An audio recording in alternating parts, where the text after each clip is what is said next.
the Patreon subscriber-only videos. We had the Crawling Claw. Before that, we had the Veteran. And in this particular installment, you have asked me to talk about urban environments. In particular, I wanted to focus on taverns, because taverns play a large part in the life of an adventurer, both going to and from. So, first of all, we look at medieval taverns as they were. So there wasn't any such thing as, for the most part, there wasn't any wide-scale breweries that delivered for miles on miles. So there may be large breweries in the centre of a city or a village that specialises in brewing that exports excess amounts of brewed stuff. But for the most part, taverns and things would brew their own, unless it was a brewery that was supplying several taverns around town, but they would be typically providing their local brew. And that would be their stock in trade. They may occasionally get the odd bottle of this or that from other places, such as outlying farms and things that would have their own vineyards. But other than that, they really would be providing their own ale, usually. Lager didn't come along until quite a lot later. So typically it would be an ale, a mashed ale.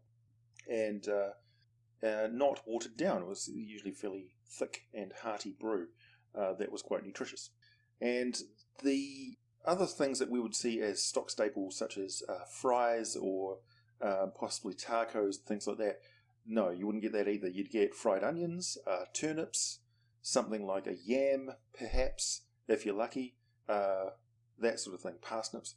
They didn't have potatoes, because potatoes came from later on, when Columbus went over and discovered the Americas and came back with potatoes. So prior to that, there was no potatoes. There was beetroots and various greens and things like that, carrots. But yeah, so a lot of the stock and trade vegetables and varieties of fruit that we take for granted these days just didn't exist back in the Middle Ages, the Renaissance time, when we would typically sort of period source references for Dungeons and Dragons. However, this is a fantasy world, and Faerun has exotic spices and foods that you don't find on Earth. A lot of things are very similar, but they may have no such thing as a duck, for instance. They may have swans or some other large water bird, but it may be entirely different from what we would call a swan or a duck. It may be some sort of shag or cormorant. Who knows?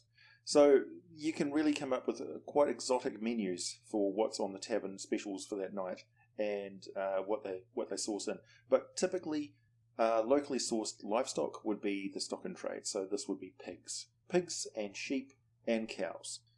Typically old cows that have finished milking, or beef that have been raised for culling, and so heifers and things like that. So yeah. So you'd have cheeses, locally sourced cheeses made from said cows or goats. Goat cheese is quite popular.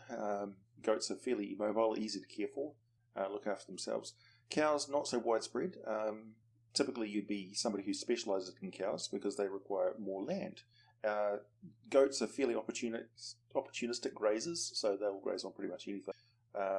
And pigs, of course, can be fed scraps and things like that. And they can graze around on their own as well. And if you're bordering a forest, which most places in the Dungeons and Dragons world would be, wild boar, wild game, deer, that sort of thing. And also horses. Old horses that are past their use-by date get basically turned into glue and food. They get turned into steaks. Yeah. And there could be all sorts of other creatures, such as riding lizards, drakes, large serpents, eels, winged creatures. Who knows? In one of my campaign worlds, the unscrupulous halflings used to kill kenku and serve up kenku as dinner to unsuspecting passers-by. So yeah, intelligent folk or intelligent monsters may also be on the menu too. The mores and ethical boundaries of your D&D patrons of your world may be somewhat different than they are here. They would think nothing of serving up a whale steak or a dolphin or something like that. I mean, when you've got talking dragons wandering around, cackling sea mammals don't rate highly. So they probably wouldn't have much regard for sea life that's not like a mer person or that can't fight back, really. It's just another type of food. And that raises the question of, on the tavern menu and such, how expensive is food? Well, there's some pretty good resources for said pricing guides, but typically it won't be very much. I've seen a lot of people who charge like a gold piece for a meal or something like that. No. A gold piece represents like a day's work for your average peasant labourer. So there's no way that a meal is going to cost that much unless it's something really exotic and hard to come by, like a swordfish steak with a truffle drizzle over top. Well, actually, that sounds awful. So typically it's going to be, at most, a few silver. But typically meals are going to be in copper pieces, or a silver and a copper for a night's service. So you would pay for, essentially, if you dropped a gold, that's like putting down a bar tab. So you can pretty much drink as to your heart's content for that evening. They may water it down a bit if it's getting late in the night and they don't want to open up another keg. That's typical behaviour too. Tapping a keg is an investment because it's not going to last forever. It's going to go foul after a week or so, or even a few days. So typically the tavern owner will be watching the fare of the locals and predicting who's going to come in. And it may be a bit of an inconvenience to have a large party of adventurers come in and grant rooms and things like that, because they have to get them ready, they have to call in maids or things that may be wet nursing somewhere else or in other jobs to come in and look after them.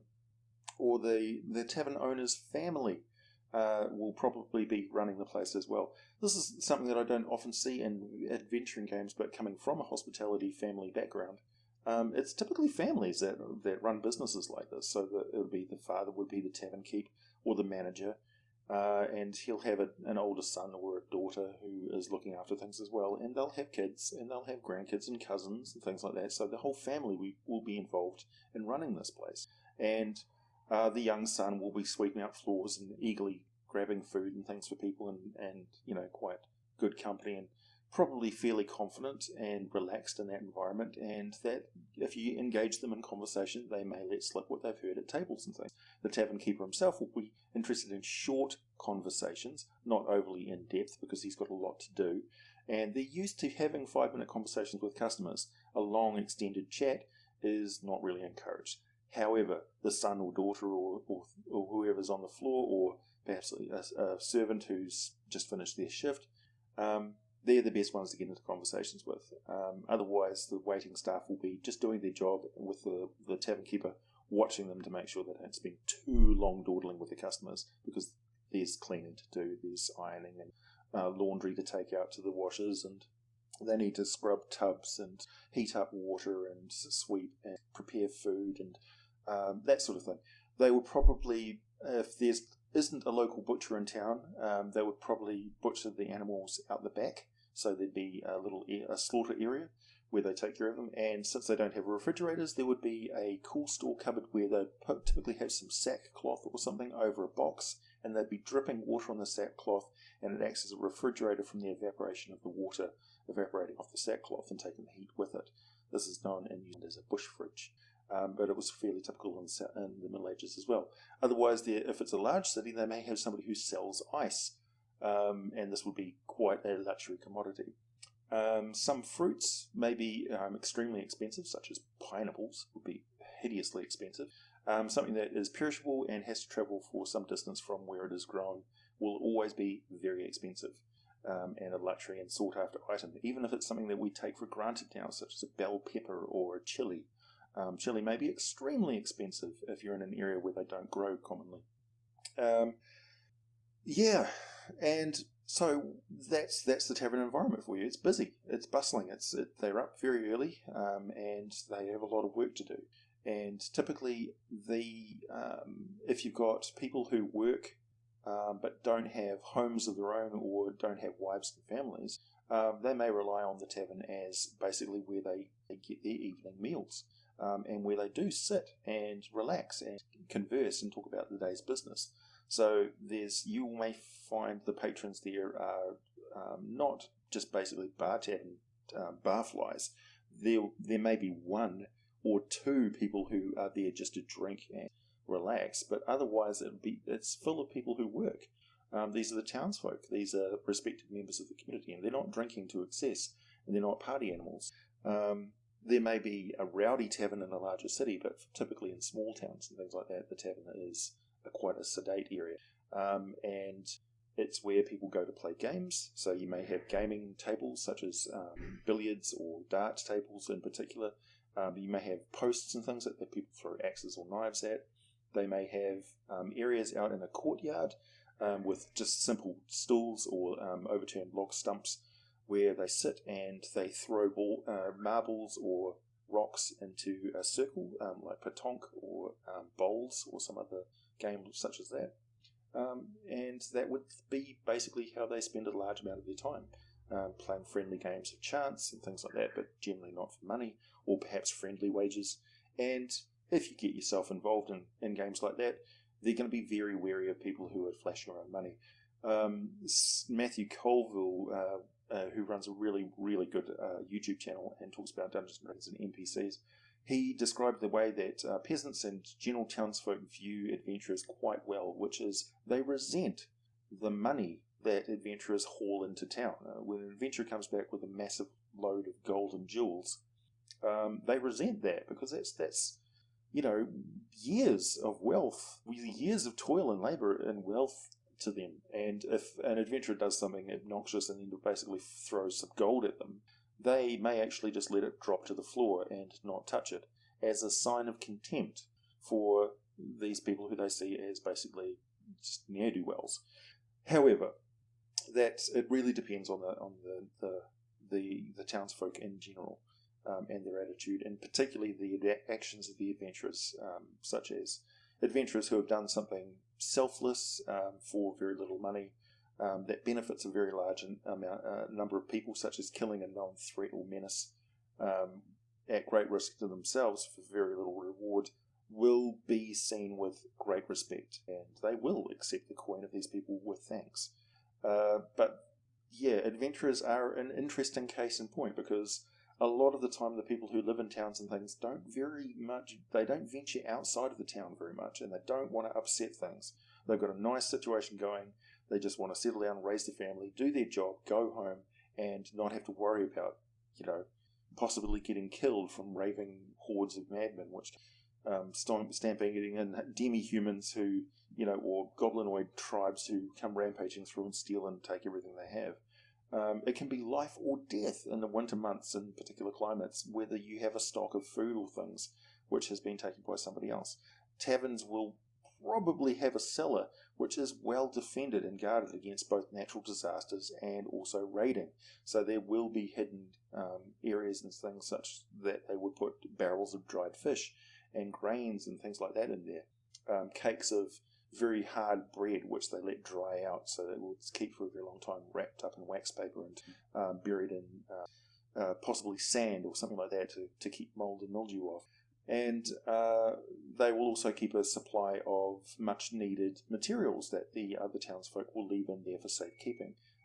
And that would be ingots of iron and things for blacksmithing tools and things. If there was a real disaster, everything burnt down, they would need to quickly make tools and things so that everybody could rebuild stuff. So it can be, it can sort of serve as a great hall or a town centre, the local tavern. So it would be a big, prosperous building, full of people, full of townsfolk, full of all of the information of what's going on in the area, what they've seen and things. They'll be reluctant to deal with adventurers, but they'll otherwise be. It's a safe place, and also it's sort of this safe area that people don't get into fights. They have respect for it, much like they would have respect for a longhouse or a sacred circle of druids or a city of parliament halls or buildings. It's their area of governance, so the wise heads of the local guilds masters, or that's where they would meet to talk about important town matters, such as whether they should build extra fencing or whether they should charge tax on tariffs from foreign traders, or whether they should send a delegation out to the elves to talk about whether they can take lumber from the southeastern slopes, that sort of thing. Now, when you've got mixed populations of elves and dwarves and humans and halflings all living together, I often see halflings as being accepted by humans as a curiosity, but they're mostly harmless. So they really just let them do their thing. Dwarves are reliable, sturdy, and very good business people, but they're shrewd, they're greedy, they tend to hold grudges, they don't like change, they don't put up with the sense of humour of humans is silly and irreverent, and dwarves can be rather dour and not prone to pranks or anything like that, so it's business as usual for a dwarf. Business, work, and then when they relax, they just sit and talk quietly. When they have religious occasions or when they talk about the deeds of the past or their ancestors and stuff, they're very reverent and solemn and full of pride, and they take offence very easily. So human and dwarven populations probably don't mix together a lot unless they know each other very well. And that could be long associations between families and dwarven individuals. Because dwarves and elves live a lot longer than humans, it's an entirely different dynamic of how they would know each other and how they would interact in a tavern situation or an urban situation. So you would have family associations with dwarven individuals, and a single dwarf could see multiple generations of human family grow and pass on and go to other places and die. So it's quite likely that the blacksmith that you're dealing with knew your uncle and your father and your grandfather before you, and sees those traits of those ancestors in you and deals with you as such. So they know your family. And that's a close relationship by a dwarven standard. That's a reasonable relationship by dwarven standard. If you come up and deal with that same dwarf and he hasn't known your father or your grandfather, you're just another customer, and maybe he'll deal with your son on a more close relationship, but he's never going to get particularly close to you. He just doesn't know you. You're just a stranger. And you probably always will remain so unless some situation where, again, you've done something selfless and helped him out or helped out the wider community, and they recognise that. Everybody recognises a selfless hero and appreciates it, particularly in an environment where it can mean your death. Or it can, if somebody doesn't step up, other people are going to die. It's not so urgent in a big urban environment where they've got a lot of concerns, but they have a general air of safety. But in village communities or little villas or townships or hamlets and burgs, it is a matter of general safety, and everybody is expected to pitch in and help out. So while they look after the sick and the needy and people with addictions and who have gone through trauma, accident, and have disabilities, or in the infirmity of age or youngness, youth, they don't tolerate people who just lay around and don't do anything, don't work. If you don't work but you could work, they're not going to give you a lot of credit, and they're going to resent you being there and taking up space. Even if you're really not doing any harm, they resent people who don't put in a hard day's work like everybody else. And they're going to give you a hard time when you're buying things or selling things. They're just not going to be interested. No. Even if they need it, they won't want to buy it because they're proud of even their simple lives. Peasants and farmers and things, they work all year, and they have a strict schedule of things that they have to abide by. Their lives rely on weather and the seasons and when fruits and things are going to bloom, or when's the best time to harvest, when's the best time to plant. So they have a close relationship with those who are in tune with nature. That is why shamans and things like that are quite often druids or nature-orientated. The clergy are good for ailments, sicknesses, and people who have disabilities of the emotions or the soul, or who need healing. But otherwise, it's food and shelter and protection and relationship with the animals and knowing the migrations of things and history of the land that people are most interested in. So, and the further you get into the frontier, the more prominent the druid their authority is going to be in township, to the point where it's not unlikely that the person who runs the local tavern could in fact be a retired druid or ranger. or they may actually be a part-time ranger who co-manages the place with somebody. So perhaps you've got a ranger who likes going out in winter, and during the summer months he runs the tavern, and his brother goes out and looks after the frontier, and they sort of split share it between them. You can have situations where the tavern is run by the most exotic person in town, and that is the only way that they really found acceptance, was to run the tavern. The tavern could be run by a dwarven family, or perhaps even a bunch of elves who have run it for years and years and years. And everybody knows these particular elves and is more familiar with the elves as a consequence. And the elves who run the tavern have formed a relationship or brokered a peace between the local elves and a small woodland area, so that they form a safe meeting ground between the two races. In my games, quite often elves are typically intolerant of humans. They see them as short-lived. I mean, imagine if we knew in our world we had a bunch of goblins who only lived for 20 years but had delusions of grandeur, and you could never really trust them. They were always constantly changing their plans. They would be fighting amongst themselves for the smallest of reasons, for trivial reasons, in fact, and went on like a bunch of crazy people. How much would you trust their word? How much would you rely on an individual who lives a fraction of your lifespan and is constantly striving for gain and success? Are they going to turn on you any minute, the first time they see some form of personal gain, because they don't have a long-term plan? They don't have the maturity to wait until things pan out. This is how elves would view human beings. Although we are similar in many ways, that short lifespan and the drive and ambition of humans and the incredible variety of their behaviours is bewildering, disorientating, and rather obnoxious to elves, and they just can't trust us. They just don't put much stock in the word or integrity of a human unless proven otherwise. Similar sort of relationship with the dwarves. The dwarves will not trust you unless they've got an iron contract with you, and you've got guarantees. I mean, if they can't collect from you, they will collect from your family.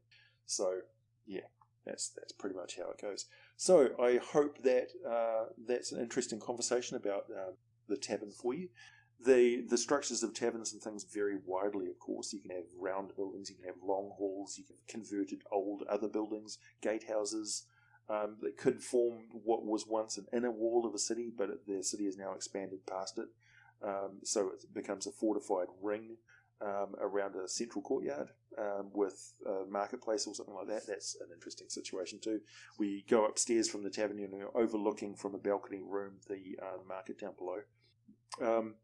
All sorts of things. It could be even a subterranean converted sewer in a rather dangerous area. It could be built into the side of a cliff face. It could be underneath a popular bridge with a lot of trade and commerce going on around it, and you go down some steps on the side of the bridge, and there's where you pay your toll booth and have a drink while you're waiting for your goods to be checked over. It could be all manner of things. Anywhere where people sit around and have a meal and some libations and get some work done on their wagon, or where their horses are tended to, or where they could possibly retire a very tired and old horse and buy a new one.